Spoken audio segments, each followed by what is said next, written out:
Coronavirus, la pandemia. ¿Cuáles son los síntomas? ¿Cómo se transmite? ¿Qué puedo hacer para protegerme y prevenir la propagación de la enfermedad? Nuevo padecimiento que ha encendido las alarmas de los sistemas de salud. Coronavirus, la pandemia. ¿Qué tal? ¿Cómo le va? Bienvenido a este recuento que hacemos durante el fin de semana para que usted esté al tanto de lo más importante, lo más destacado que le hemos presentado a lo largo de los últimos días. Bienvenidos a quienes nos ven a través de la señal de todos, Canal 44, a quienes nos siguen a través de las televisoras públicas en México y América Latina y por supuesto a nuestra audiencia en Radio Universidad de Guadalajara. Iniciamos con el reporte de nuestra compañera Cristina Gallego desde la sede de la Organización Mundial de la Salud. Hola, ¿qué tal? Buenos días, Belén, y buenos días a todo el auditorio de Canal 44. Los casos globales de coronavirus desde que comenzó la pandemia rozan los 171 millones y las muertes ya alcanzan las 3.500.000, con descensos en todas las zonas más afectadas, menos en América del Sur, según los datos de la Organización Mundial de la Salud.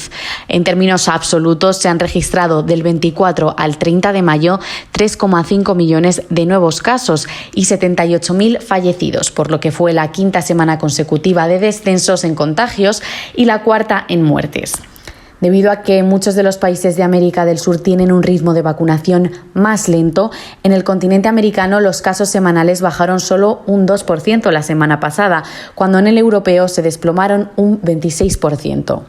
Con respecto a la vacunación, en términos relativos, los países que encabezan la lista de inmunizaciones son Emiratos Árabes Unidos, donde se han administrado 130 dosis por cada 100 habitantes, seguido por Israel, con 122 por cada 100 personas, y Bahrein, con 101. Por otra parte, la Autoridad Reguladora de Fármacos suiza ha anunciado que la vacuna anti-COVID de Pfizer puede conservarse en un refrigerador normal a temperaturas de entre 2 y 8 grados, lo que facilita su manejo, ya que inicialmente se aconsejaba el almacenamiento en ultrafrío, entre 60 y 90 grados bajo cero. El regulador suizo ya había indicado con anterioridad que la vacuna de Pfizer mantenía sus propiedades al menos 5 días a temperaturas entre 2 y 8 grados, pero tras evaluar de nuevo los datos de la vacuna ha elevado el tiempo a un mes, lo que permitirá a las instalaciones sanitarias un manejo más sencillo y una manipulación más flexible de la vacuna.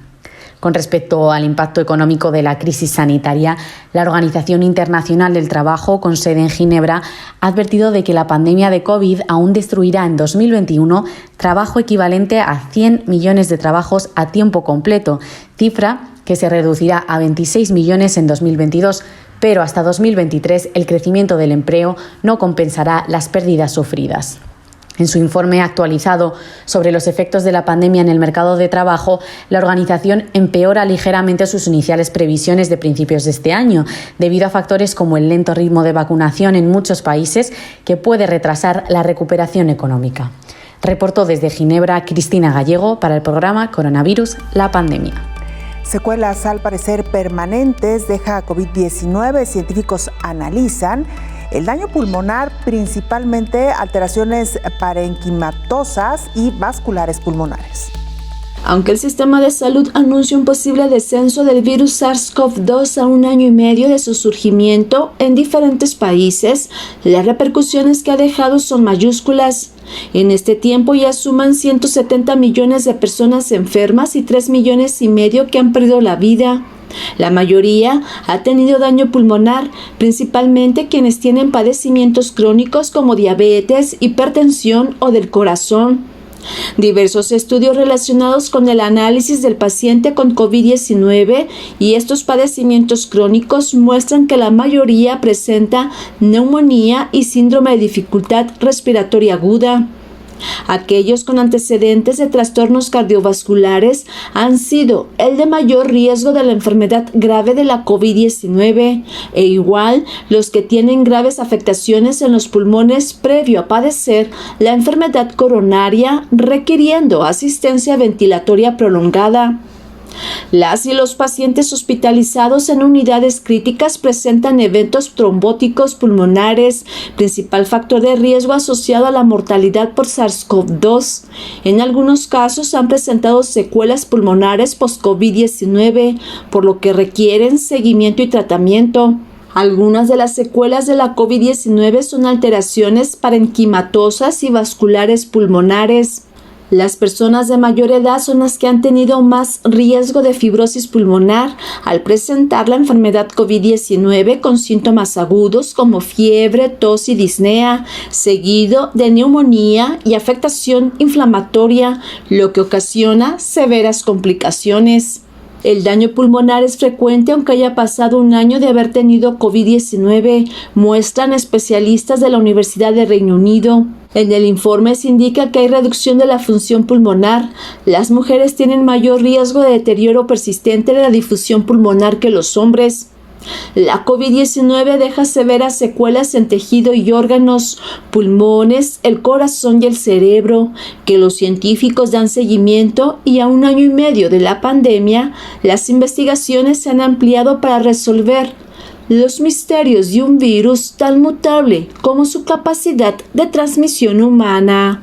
Señal informativa, Isaura López Villalobos.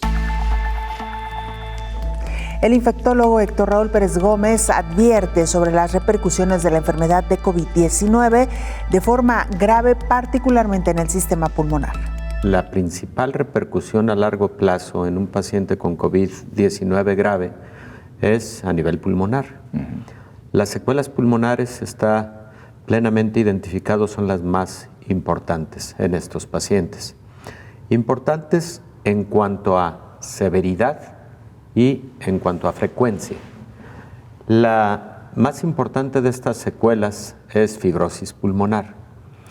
Y la fibrosis pulmonar en pacientes con COVID-19 puede ser de grado variable.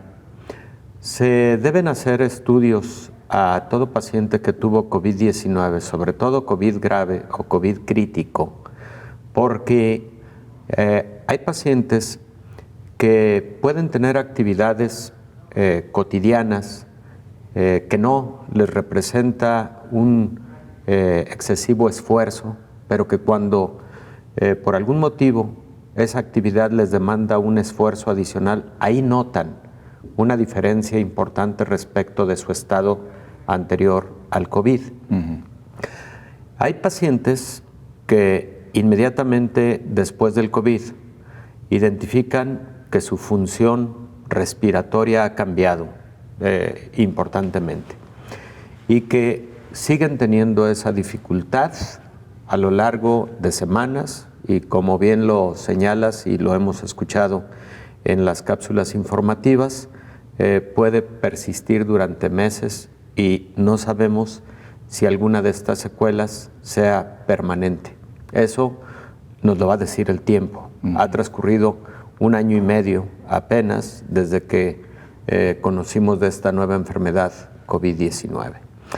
El abordaje es un abordaje tanto de estudios de imagen como de estudios de funcionalidad pulmonar, porque podemos estar viendo un estudio de imagen ya normal, podemos estar viendo un estudio de imagen en donde lo que al inicio eran múltiples infiltrados tomográficos o radiográficos, etcétera, pueden desaparecer en el lapso de las siguientes 6 semanas y sin embargo el paciente puede seguir notando dificultad para respirar o no la misma funcionalidad respiratoria. Claro. Y en ese sentido decía que los estudios se deben complementar, por ejemplo, con espirometrías, que son los estudios que nos miden el funcionamiento respiratorio pulmonar,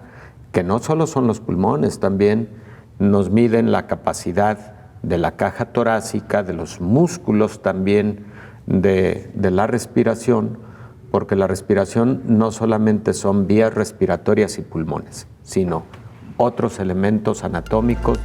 Se han hecho varios intentos en las diferentes etapas de esta pandemia de COVID-19 por reabrir el sector turístico, incluso algunos de ellos han operado, algunas regiones han operado en medio de crisis por esta pandemia. Sin embargo, parece ser que hoy, en medio de esta vacunación y en el descenso en el número de casos en varios países, se puede regresar ya con menos riesgo a la actividad turística.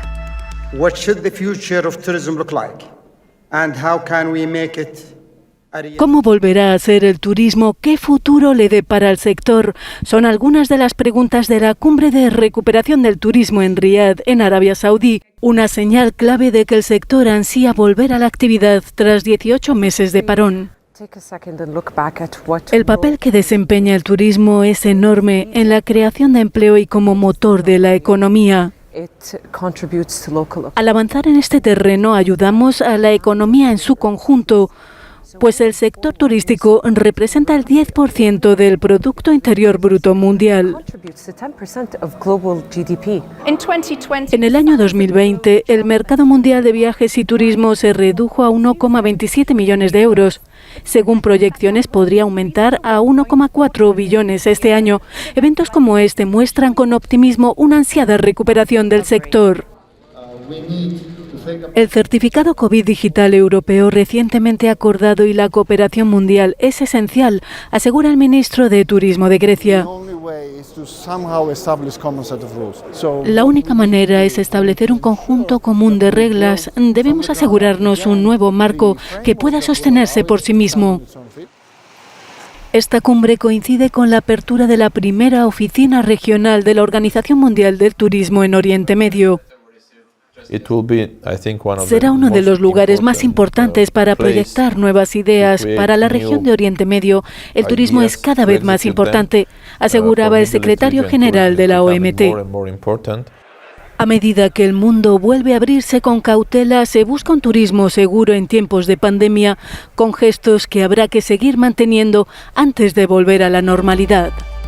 Hacemos una pausa, regresamos con mucho más.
Médicos han descubierto que hay equipos que no detectan el daño pulmonar que deja COVID-19 en algunos pacientes. Es por ello que algunos expertos, algunos investigadores están recurriendo y buscando equipos que sean mucho más efectivos.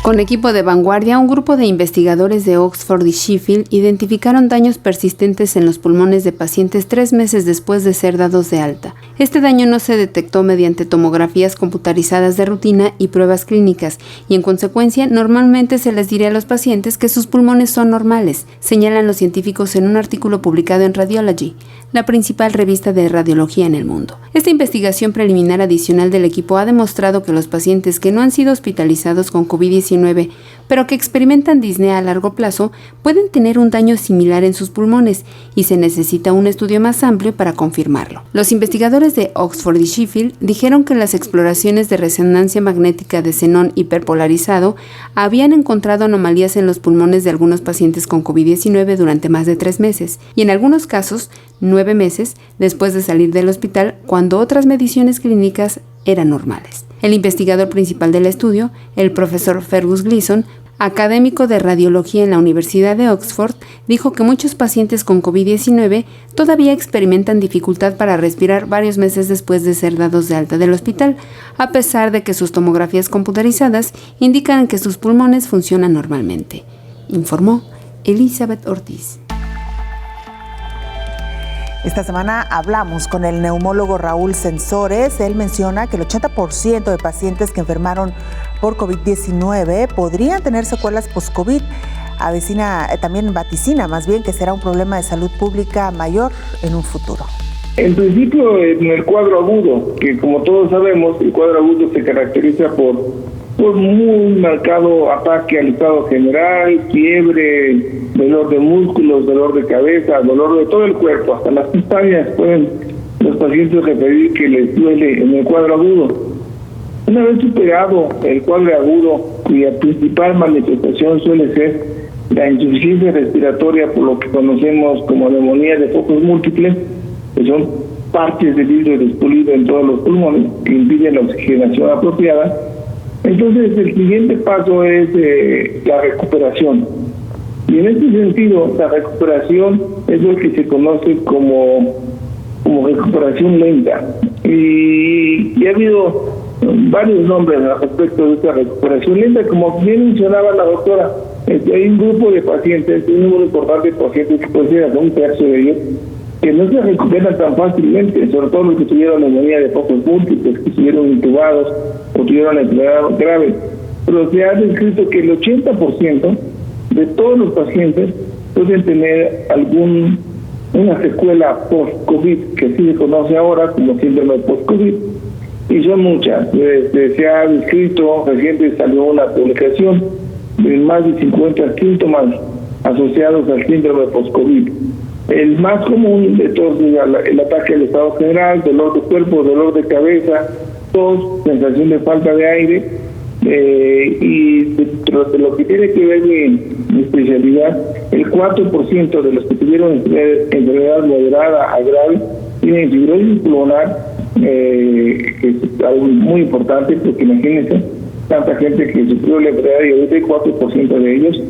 Hay quienes tienen sensación de falta de aire, descrita como tal sin que sea una enfermedad, pero estos que tienen sensación de falta de aire, incluso de reposo, la recomendación es que no lo dejen pasar y crean que es un síndrome post-COVID que se les pasará en unos meses.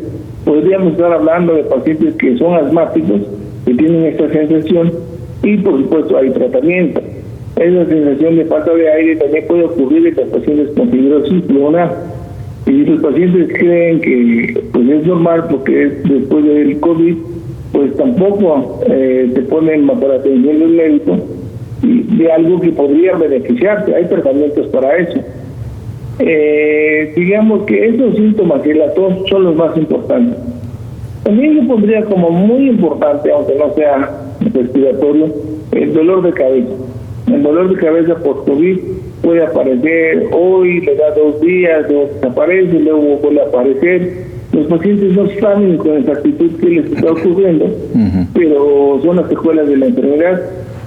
Pero lo más importante es que podría no ser asociado a COVID, podría no ser un síntoma asociado a COVID y ser otra cosa, migraña, dolor de cabeza por otras causas, y por lo tanto pasarlo por alto. Entonces, si un paciente tiene un síntoma, sobre todo el dolor de cabeza, debe acudir con un neurólogo para que tengan una buena evaluación y le digan, sí, no se preocupe, el post-COVID, tome usted paracetamol y se va a aliviar o alguna otra cosa. Pero si no es así, el neurólogo va a detectar algún otro problema y entonces va a solucionarlo. Pero de ahí la importancia de ello. Pero hay otros síntomas neuropsiquiátricos, además del neurológico: ansiedad, depresión, crisis de delirio, crisis de tremenda sensación del trauma postraumático. Hay pacientes que se les murió más de un familiar, que tienen pacientes que se les murió 8 en la familia.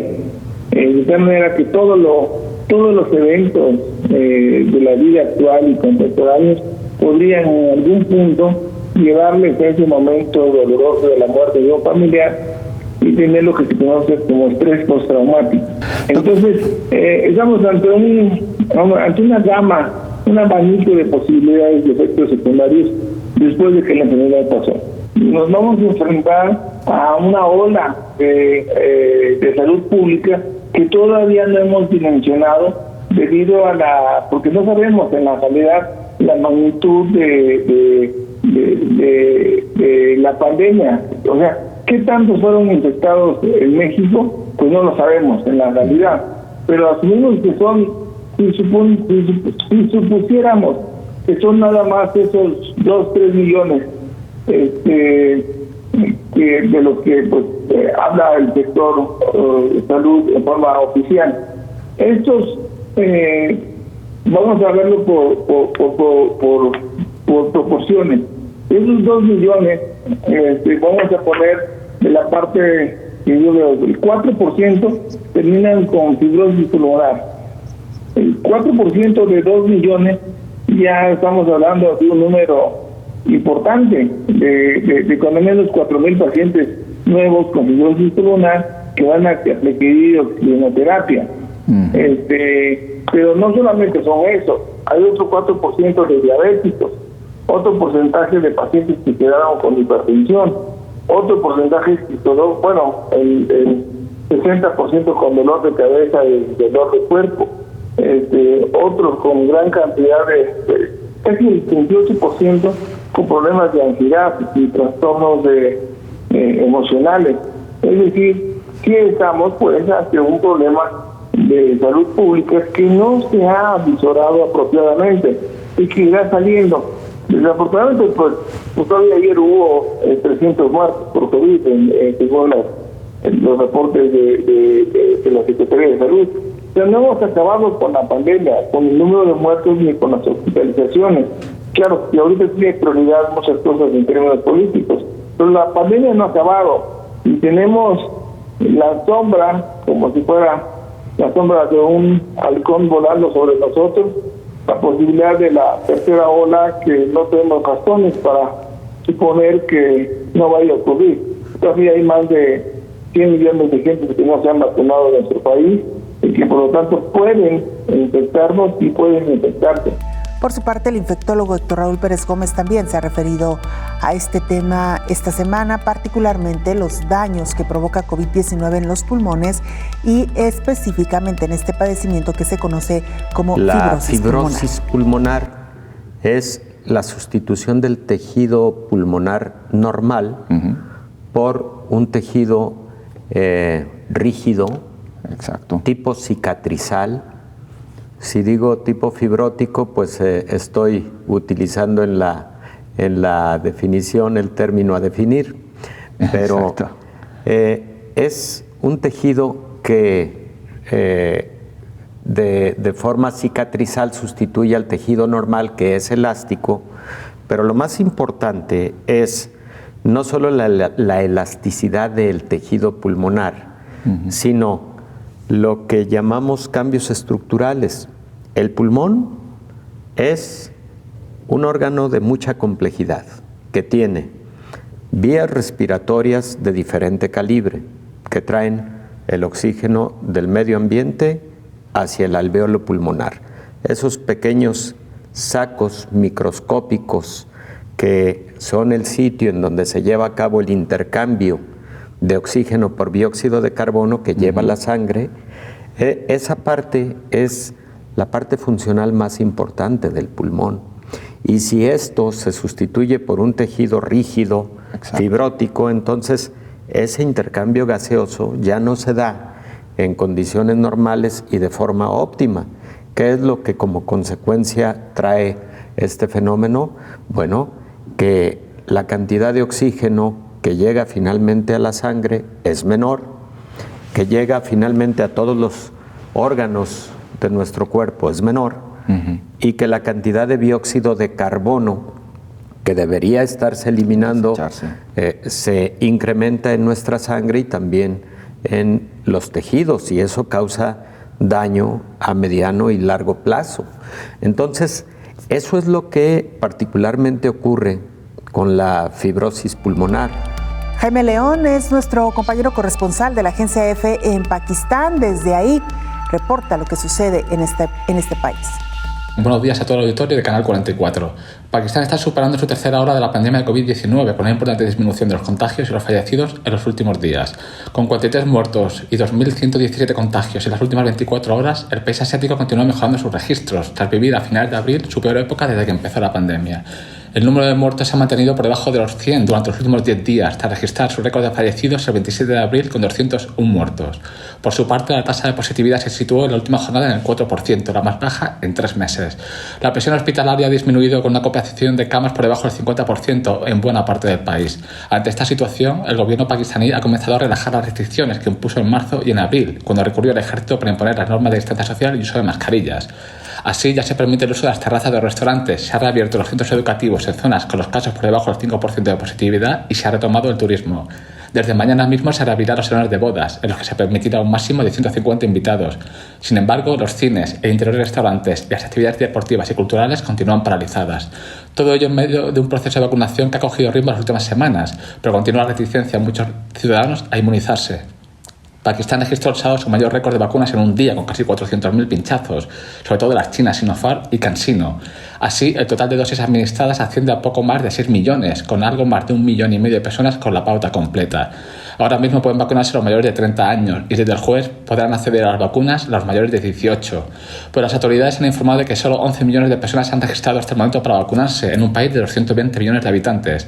En el islámico Pakistán, la reticencia a las vacunas viene de lejos, por motivos religiosos, culturales y las teorías conspiratorias. En el caso de las vacunas contra la COVID circulan todo tipo de historias, desde que hay personas que han muerto por pincharse, a que provoca infertilidad, hasta que les hace crecer el bigote y la barba a las mujeres, algo que preocupa en el país ante la detección de varios casos de la cepa india de la COVID, que ha hecho estragos en el país vecino. Reportó desde Pakistán Jaime León para el programa Coronavirus, la pandemia. Vamos a la pausa breve, regresamos con más.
Mucho se ha hablado de los problemas emocionales que esta pandemia de COVID-19 ha dejado particularmente en los niños y en los adolescentes debido a las largas jornadas de encierro que han tenido que vivir frente a esta pandemia. Sin embargo, en Estados Unidos han detectado que estos problemas emocionales y mentales también existían y en cantidades muy preocupantes incluso antes de la pandemia. Antes de la pandemia, muchos niños con necesidades de salud mental no recibían atención, por lo que es posible que el acceso a estos servicios hayan empeorado con la pandemia. Aunque el acceso a la salud mental mediante la telemedicina aumentó, las escuelas eran un sitio comúnmente utilizado por niños y adolescentes para atenderse, pero ante el cierre de los centros educativos fue interrumpida la atención, informó la Fundación Kaiser. Muchos padres han reportado malos resultados de salud mental en sus hijos durante la pandemia. En mayo de 2020, poco después de que comenzara, el 29% dijo que la salud mental o emocional de sus hijos ya estaba dañada. Una investigación más reciente de octubre de 2020 mostró que 31% de los padres dijeron que la salud mental o emocional de sus hijos era peor que antes de la COVID. Algunos niños han mostrado mayor irritabilidad, apego y miedo, y han tenido problemas para dormir y falta de apetito. A medida de que los problemas de salud mental se vuelven más pronunciados entre los niños, es posible que también aumenten los problemas de acceso a la atención. Además, los padres están experimentando estrés y mala salud mental. 49% de los hogares con niños reportaron una pérdida de ingresos laborales y el resto dijo que tenía dificultades para pagar los gastos domésticos a finales de marzo de este año. La mala salud mental de los padres puede afectar negativamente la salud mental de los niños. Además, los pequeños de hogares de bajos ingresos corren un mayor riesgo de tener problemas de salud mental y es menos probable que tengan acceso a la atención de salud mental necesaria en comparación con los niños de hogares de altos ingresos, informó Elizabeth Ortiz. Sobre el tema de la salud mental y emocional, también el infectólogo Héctor Raúl Pérez Gómez hizo algunas reflexiones. La cultura de revisar, de autoexplorar la salud mental, pero además de pedir apoyo, de pedir ayuda, de acudir con los profesionales de la salud mental es cada vez mayor en la sociedad. Y eso es importante porque vivimos cada día un mundo más complejo. Vivimos cada vez con mayor estrés, probablemente con más situaciones que generan ansiedad, etcétera. Exacto. Y la pandemia de COVID-19 ha venido a agudizar estos serios problemas relativos a la salud mental. Fíjate, José Ángel, creo que los podemos dividir en dos grandes grupos. Uno de ellos es el estrés, la ansiedad, la preocupación y en muchos momentos la depresión que ha generado esta pandemia en la población general. Exacto. Por el temor de infectarse, por el temor de que enferme mi ser querido, por el temor de que ese ser querido sea un paciente altamente vulnerable, que pueda ir a gravedad, por el temor a que no tenga las condiciones óptimas para su adecuada atención, vamos, por todo lo que estaría alrededor de el riesgo de estar infectado, estar enfermo de COVID-19 o de que mi familiar, mi ser querido lo esté o adquiera la enfermedad. Pero segundo, la salud mental relacionada con el impacto que ha generado COVID-19 desde el punto de vista económico y social. Por supuesto. ¿Cuántos empleos se han perdido? ¿Cuántos negocios han cerrado? ¿Cuántas familias han visto un deterioro económico durante este año y medio de la pandemia por todas estas razones? Y eso evidentemente ha generado un trastorno a la salud mental de forma indirecta al que causa el temor por el COVID, por estar enfermo por COVID. Pero el otro grupo importante de pacientes o de personas impactadas en su salud mental son quienes han enfermado de COVID. Claro. Porque el COVID, dentro de la esfera de signos y síntomas de sintomatología que puede dejar de manera residual, incluye síntomas de estrés, de ansiedad, de trastornos del sueño, de depresión, que frecuentemente han prevalecido incluso a lo largo de semanas o a lo largo de meses después de un episodio grave de COVID. Entonces creo que estas han sido todas las esferas que el COVID ha impactado relativas a la salud mental. Y bueno, ¿qué decir de una que particularmente a mí me parece que ha marcado o que marcó al menos durante los primeros meses esos escenarios tan lamentables a las familias que perdieron a un ser querido por COVID-19, en donde no pudieron despedirse de ese ser querido, no pudieron verlo, tocarlo, acercarse, hablar con él en los últimos momentos, y la falta de un cierre en ese momento tan importante, en esa despedida que la familia debe tener, impactó y sigue impactando seguramente a quienes en esas circunstancias perdieron a un ser amado por COVID-19. Quisiéramos tener una cantidad de psicólogos, una cantidad de psiquiatras suficiente para atender todos los problemas de salud mental. Los que se han generado con respecto a COVID-19, pero los preexistentes, José Ángel.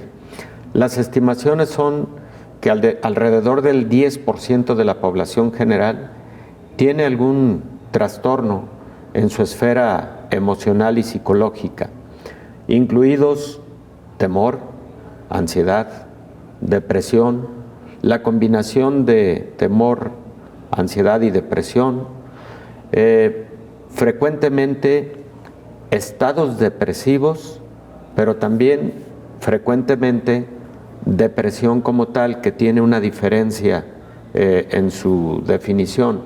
Un estado depresivo es el que cualquier persona podemos tener, podemos sufrir por una causa concreta. Yo pierdo a un ser querido y puedo entrar a un estado depresivo por la tristeza que me ha generado esa pérdida.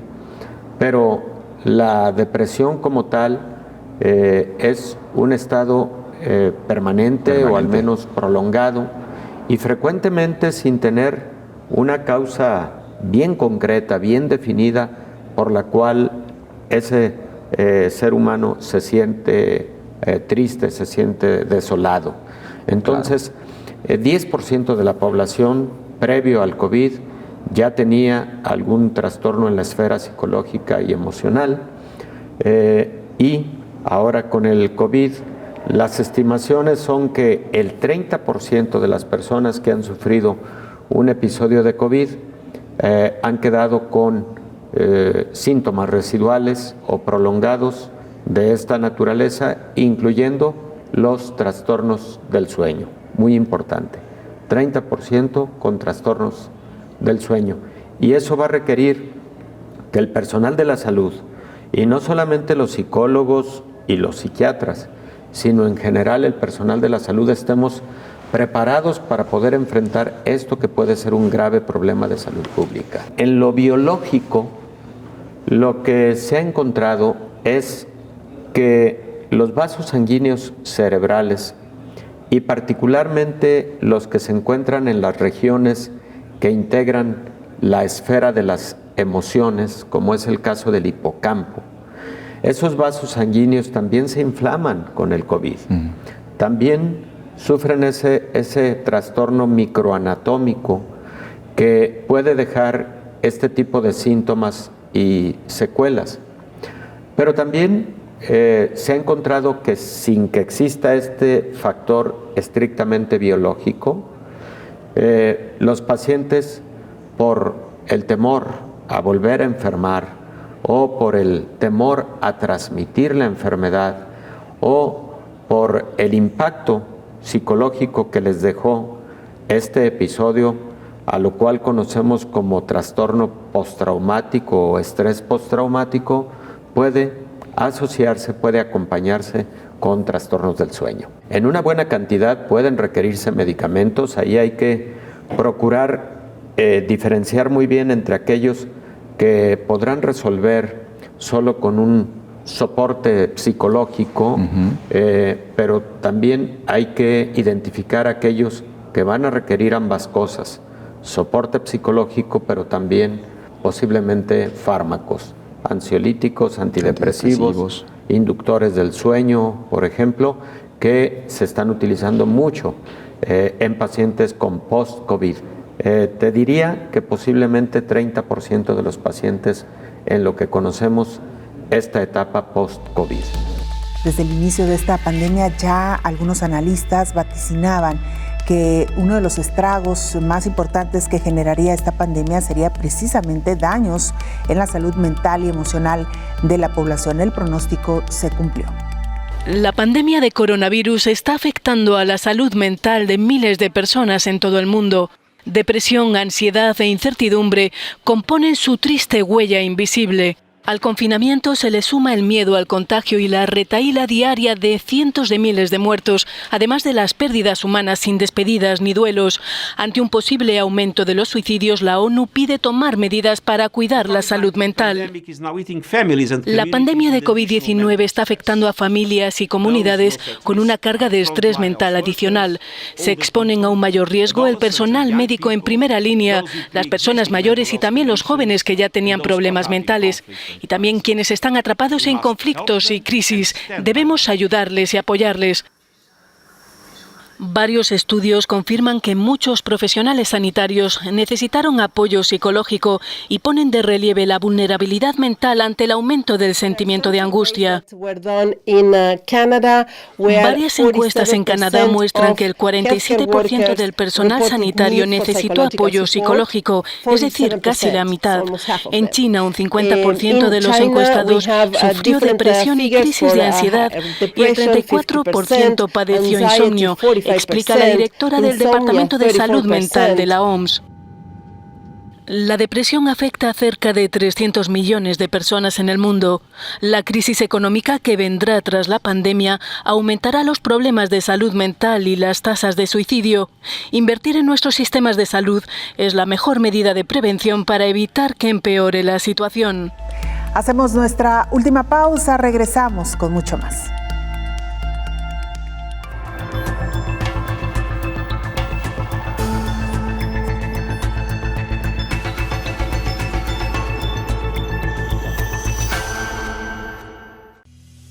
¿Sabes cómo es el Plan Nacional de Vacunación contra COVID-19, presentado por el Ministerio de Salud Pública y Asistencia Social? Te lo mostraremos. El plan se divide en grupos de población en orden de prioridad, por fases y subfases, dependiendo de la disponibilidad de la dosis de la vacuna. Fase 1, 1A. Trabajadores de establecimientos de salud asistencial que atienden pacientes con COVID-19. 1B. Trabajadores de establecimientos de salud asistencial no incluidos en la subfase 1A y comunitario de apoyo, incluyendo comadronas, promotores voluntarios y terapeutas mayas. 1C. Estudiantes de ciencias de la salud y afines que realizan prácticas asistenciales en establecimientos de salud. 1D. Cuerpos de socorro, bomberos y paramédicos de ambulancias, incluyendo cuerpos de socorro con red, trabajadores de funerarias y personal que labora en instituciones de adultos mayores. 1E. Personas internadas en hogares o instituciones de adultos mayores. 1F. Trabajadores del sector salud, administrativos, no incluidos en las subfases anteriores de acuerdo con otros factores de riesgo. Fase 2. 2A. Adultos mayores de 70 y más años y adultos con una o más de las condiciones siguientes: hipertensión arterial que requiere medicamento, diabetes, enfermedad pulmonar crónica, enfermedad renal crónica, enfermedades cardiovasculares y cerebrovasculares, inmunosupresión u obesidad. 2B. Adultos de 50 a 69 años. Fase 3. 3A. Trabajadores sector Seguridad Nacional, PNC, PMT, militares y personal del sistema penitenciario. 3B. Trabajadores registrados en las municipalidades y entidades que prestan servicios esenciales de electricidad, agua y recolección de basura. 3C. Trabajadores sector educación, maestros nivel primario, básico, universitario, incluye funcionarios del Ministerio de Educación. 3D. Trabajadores sector justicia, jueces, personal en tribunales. Fase 4. 4A. Adultos de 40 a 49 años. 4B. Adultos de 18 a 39 años. La vacunación será gratuita, segura y voluntaria, según el Ministerio de Salud Pública y Asistencia Social.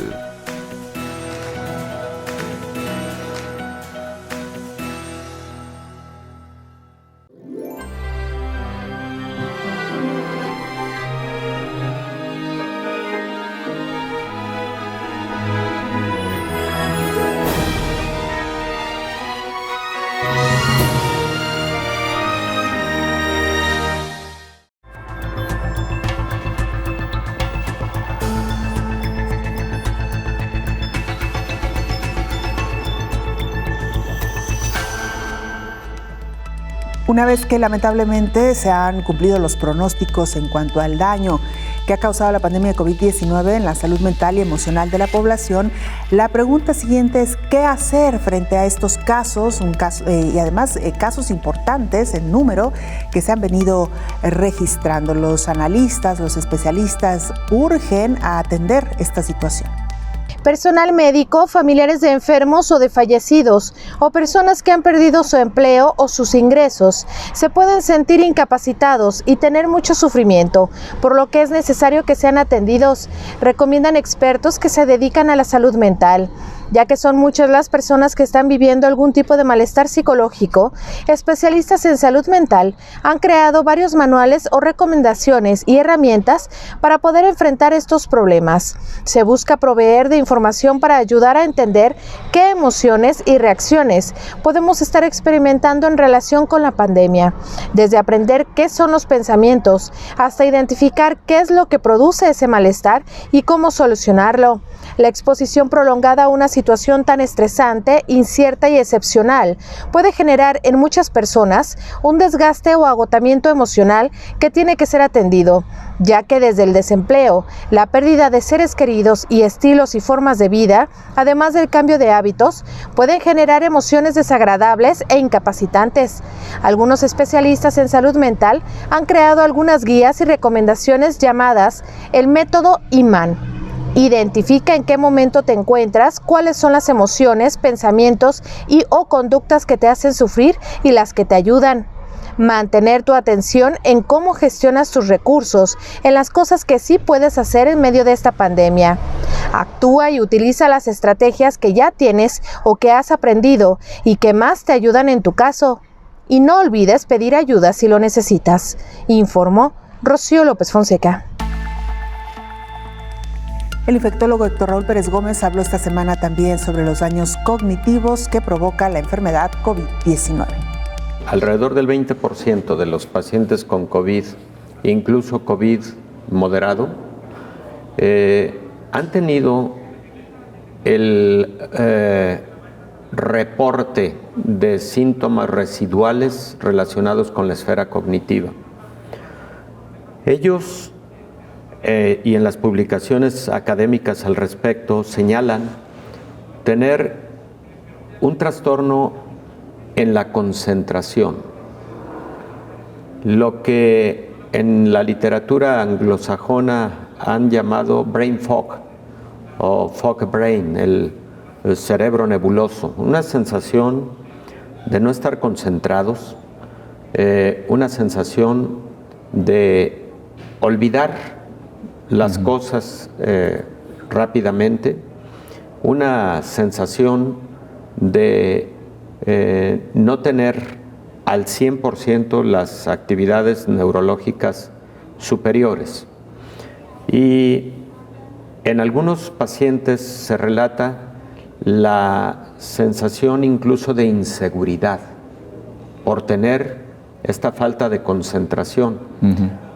Muchas personas incluso han retrasado su regreso a actividades laborales por este motivo, exactamente. Te decía, las publicaciones académicas al respecto hablan de hasta un 20%. De esta, que todavía no podemos definirla como secuela, porque muchos pacientes con estas características se han recuperado y han recuperado bien esas funciones neurológicas superiores. Sin embargo, en algunos la persistencia ha sido de varias semanas, incluso de meses. Entonces, va a haber que caracterizar perfectamente bien si algunos pacientes terminan con esto como una secuela o si solamente como síntomas prolongados de COVID. Que de quedar ya como secuela, doctor, pues ya se tendría que convertir en un factor incapacitante. Bueno, dependiendo del grado, definitivamente. La mayor parte de pacientes se han recuperado y han tenido de nuevo inserción a sus actividades laborales, escolares, etcétera. Pero, dependiendo el grado, la duración, etcétera, se puede calificar como hasta incapacitante algún caso de esta naturaleza. En todo el mundo ha habido esfuerzos muy interesantes por parte de las propias estructuras de salud, por parte de universidades, por parte de fundaciones, asociaciones de respaldo psicológico, tanto a pacientes con COVID, a su familia, pero también a la población en general. Se han instalado, por ejemplo, programas de apoyo a través de líneas telefónicas, a través de videoconferencias, a través de plataformas digitales que han permitido, por ejemplo, incluso en situaciones de crisis psicológicas, hacer llevadera esta situación, pero particularmente en momentos de crisis, poder hacer esa, valga la redundancia, atención en crisis. Y estos esfuerzos que han ocurrido a todos los niveles, creo que de alguna manera han amortiguado el impacto psicológico, emotivo, incluso neurológico que han sufrido muchos de estos pacientes, su familia y en general la sociedad. Otro factor que nos faltó comentar y que creo que es de alto impacto con motivo del trastorno a la esfera cognitiva y a la esfera de las emociones, la esfera psicológica, pues ha sido los múltiples momentos de confinamiento social que han disminuido la convivencia entre los seres humanos, la relación entre las personas, y esto lo han sufrido niños, lo han sufrido adolescentes, lo han sufrido jóvenes. Ellos, en buena medida, parte de su formación está en las relaciones humanas, parte de su formación integral está en la generación de valores que muchos de ellos se dan precisamente en base a las relaciones humanas. Entonces, también esta es otra línea por la cual la sociedad en general se ha visto impactada por el COVID-19. Y justo partiendo de ello, atención especial merecerían los niños, claro, doctor. Claro, definitivamente. Los niños, fíjate, José Ángel, muchos niños tuvieron, por ejemplo, un año de actividad escolar y luego vino la pandemia. Imaginemos el impacto que para ellos significó el haber tenido esa convivencia durante un año, el haber generado la amistad, el haber tenido esos niveles de fraternidad, porque así ocurre en nuestras etapas tempranas de la vida, y luego dejar de ver a sus compañeritos. Cuando les representa todo un atractivo ir a la escuela precisamente por esa convivencia, y luego un año y medio sin volverlos a ver, a lo mejor viéndolos a través de plataformas electrónicas, etcétera, en actividades escolares, no es lo mismo, definitivamente. Y muchos de estos niños, claro que se han impactado sustancialmente en su esfera emocional y requieren o han requerido atención a la esfera psicológica. Para los profesionales del desarrollo humano, existen momentos en la etapa de la vida en que se van generando las destrezas, aptitudes, la parte fundamental que genera la socialización en el desarrollo, tanto psicológico como también neurológico, y no se diga también el desarrollo físico. Todo eso se ha impactado invariablemente, y como estas esferas del desarrollo somático, es decir, físico, psicológico, emocional, van teniendo momentos etarios significativos, porque es parte de incluso la biología del ser humano. Bueno, entonces cuando no se logró cierto momento de socialización en tal etapa de la vida, ese momento de socialización puede ser más difícil en otra etapa que no era la idónea para ese propósito. Tenemos que evaluar cómo se encuentra nuestra salud mental, pero también tenemos que ver a nuestro entorno, porque a veces un ser querido puede estar sufriendo de esa esfera psicológica, puede estar en un estado de tristeza, puede estar ansioso, puede estar con trastornos del sueño, no verlo para sí mismo y también no identificarlo o negarlo. Y la negación también es conveniente enfrentarla a través de la ayuda primero de quienes están o estamos alrededor, pero también a través enseguida de los profesionales de la salud.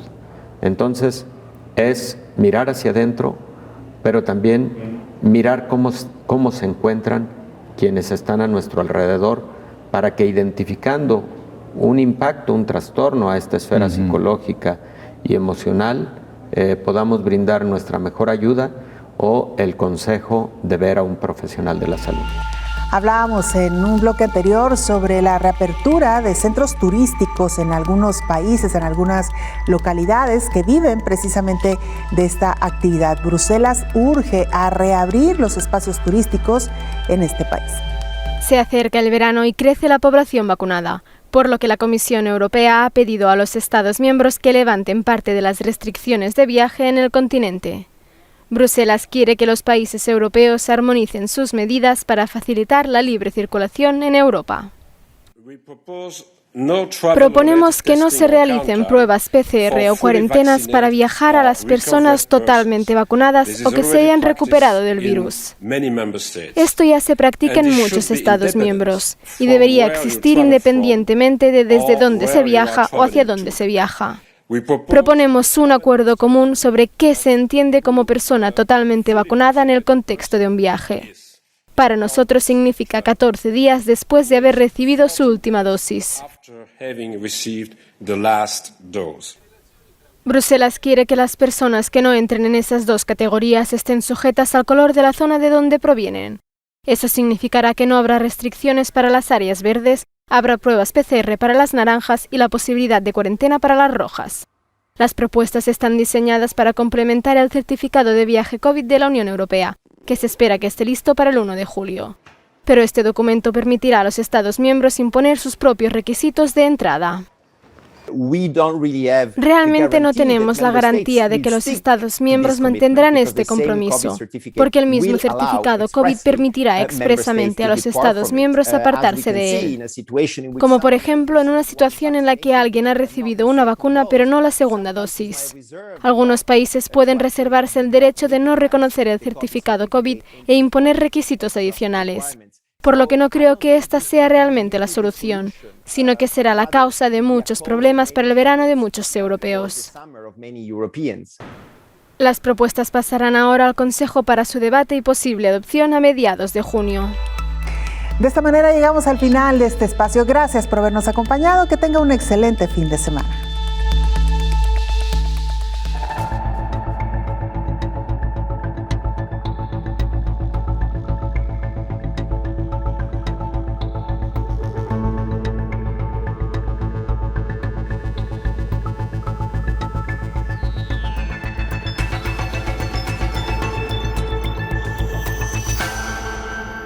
Esta es una carta para ustedes, para los que en estos momentos de miedo y crisis se sacrifican entregando todo lo que tienen. Ustedes, mujeres y hombres que luchan para que exista un porvenir rebosante de esperanza. Ustedes, individuos perseverantes quienes mientras cumplen un trabajo ininterrumpido, cargamos en nuestras almas y en nuestras mentes. A ustedes les ofrecemos este mensaje, una declaración en la que ponemos cada fibra de nuestro corazón. Tengan nuestro apoyo y compromiso eterno. Abrácenlo como un testimonio a su esfuerzo y sacrificio. Guárdenlo como una palabra de aliento para cada momento difícil, para cada lágrima y gota de sudor derramada. La nuestra es una carta de gratitud. Gracias. Gracias eternas. Gracias por cada uno de tus días, enfermera, residente, médico, especialista, internista, doctor, doctora, a cada administrativo, personal de higiene y operativo. A todas y a todos, reconocemos y compartimos sus noches sin sueño y su valentía de oro. Sin ustedes, este mundo que ahora tiene miedo no encontraría razones para luchar. El amanecer ya viene. Mientras nos mantengamos juntos, siempre unidos, lograremos mantener la luz encendida en lo que dura la noche. Por su labor humanitaria y sacrificio personal, sabemos que este momento de crisis quedará atrás. En nombre del mañana que viene, nosotros decimos gracias.